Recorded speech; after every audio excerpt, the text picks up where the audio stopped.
This YouTube tutorial is not only going to be easy peasy, it is going to be gratifying.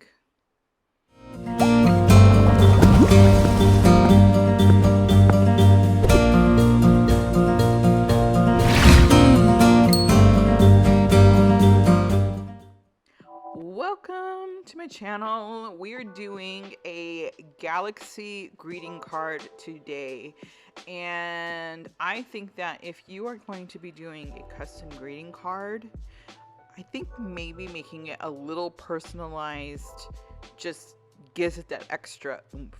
So what I did is, if you suck at handwriting like I do, then just do what I did. I use a carbon paper to trace the name.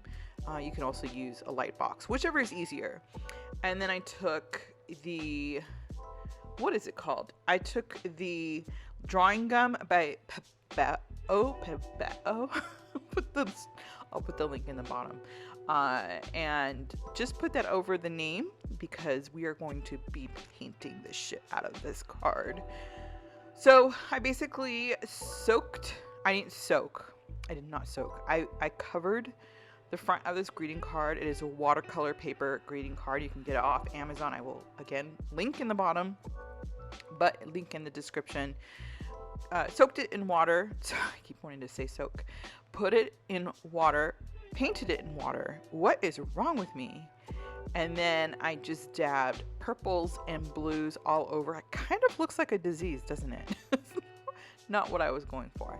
And now I'm just spreading it all over it. And it's just, watching that paint spread, I just think is really cool looking. It's, I don't know, that's gratifying. And there'll be more moments like that. It is not a standalone moment. We have more moments with the magic of paint and watercolors. You could probably do this with any watercolor, but I use Dr. P.H. Martin, which is a very vibrant pigment, so it has a little bit more of that effect. And it just, look at how bold that purple is. And then I'm just mixing in hey Tina, what happened to blue? Did we forget about blue? Oh, there we go.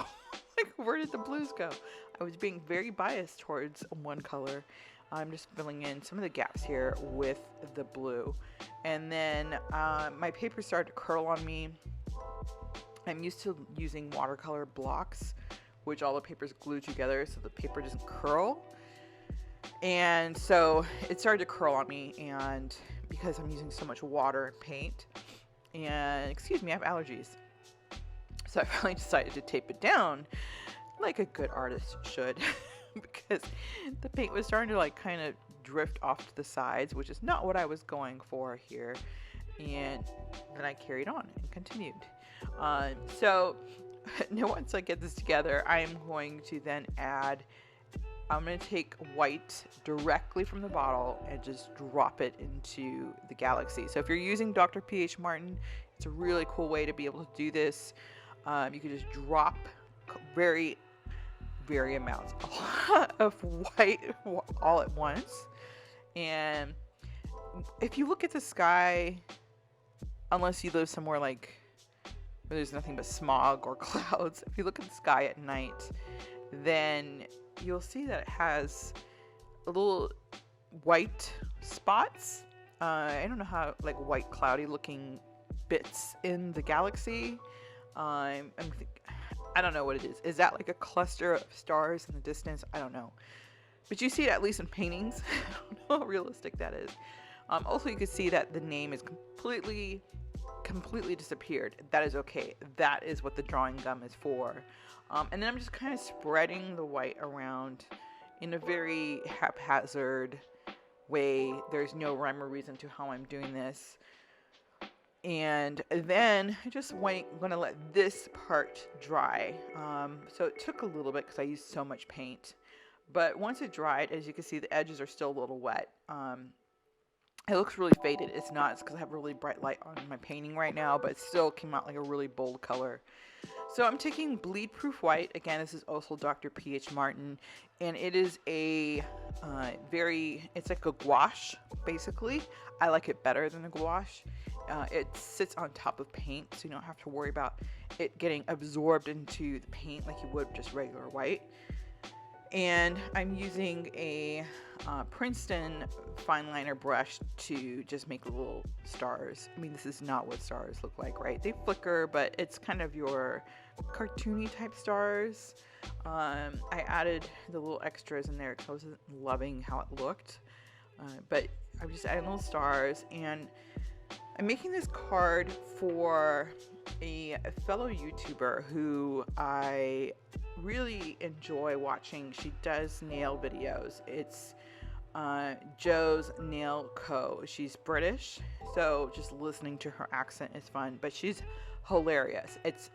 I don't know, obviously if you're not into nail videos, probably not going to be the best video. I like watching them because when we went into lockdown, I wanted to learn how to do my own nails and kind of just stuck with it. I like doing my own nails. So I started following different videos, and I just ended up following hers and just binge watch her videos because she's seriously funny, down to earth. And I just feel like when you appreciate somebody, just to send them a little thank you is, just a little nice thing to do, especially people who put their face out in the public. They get brutal comments and stuff. So I just wanted to tell her that I appreciated her work. I'm not in any way trying to pat myself on the back, just trying to share what I did.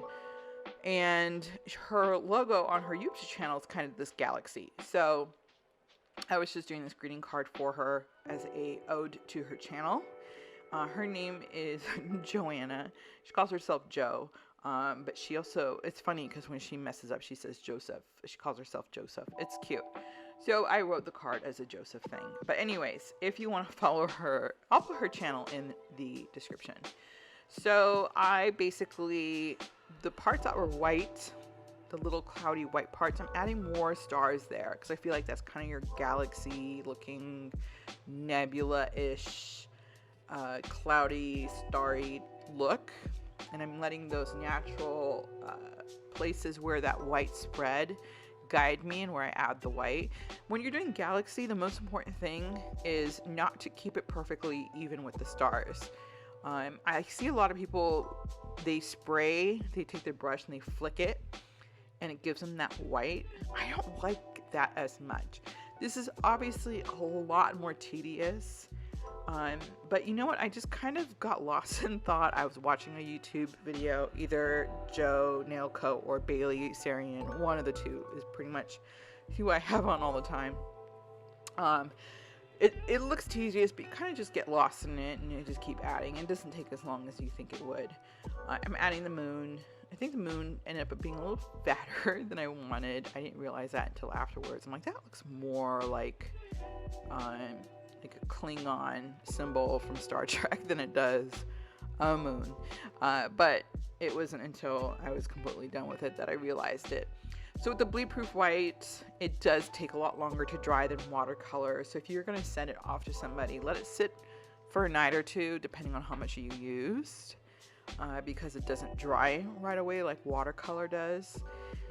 And I just basically went through and added, I'm going to add a little planet. I'm adding a Saturn type planet here because her logo had it, and I'm just freehand drawing it. But if you don't feel comfortable doing that, just go ahead and take a pencil and sketch it out.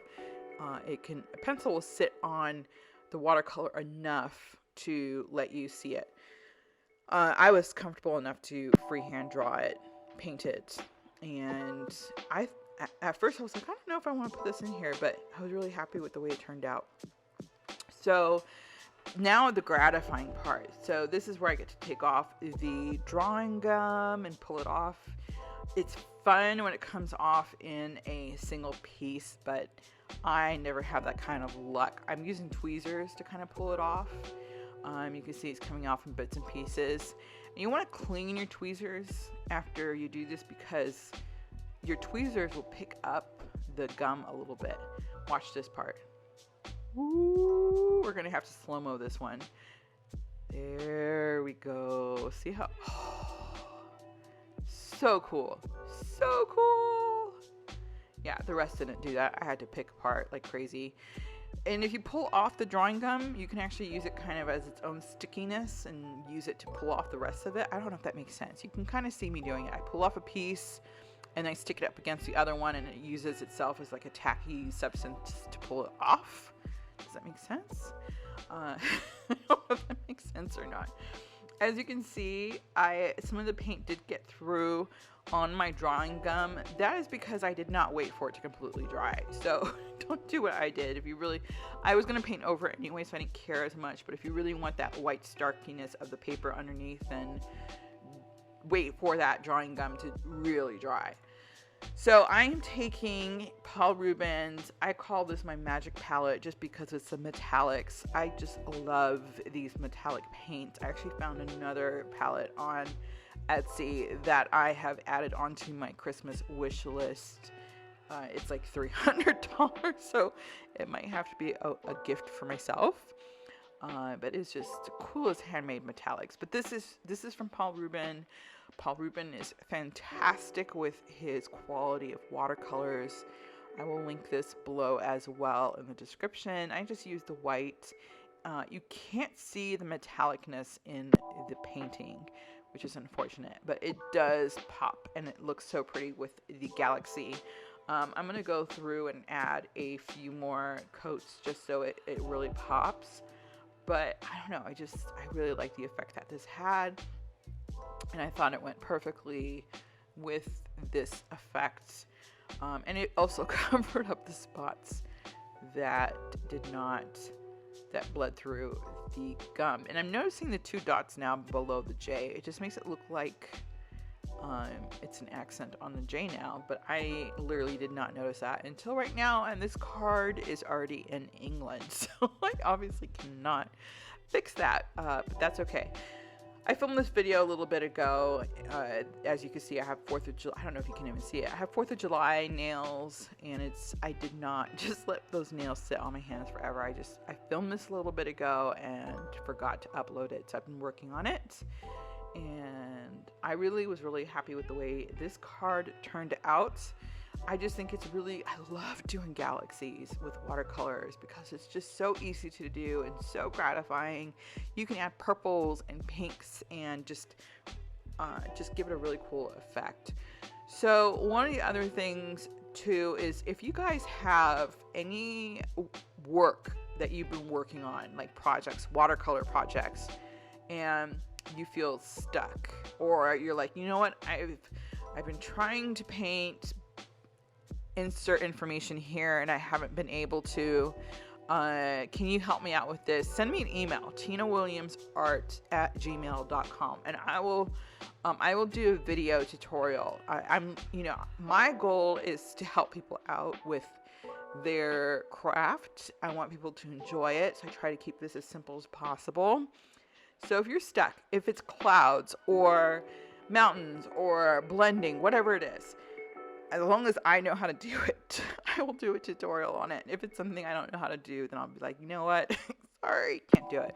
But if I can help, I absolutely do want to help. So basically, I am just going to be finishing this up with the white metallics.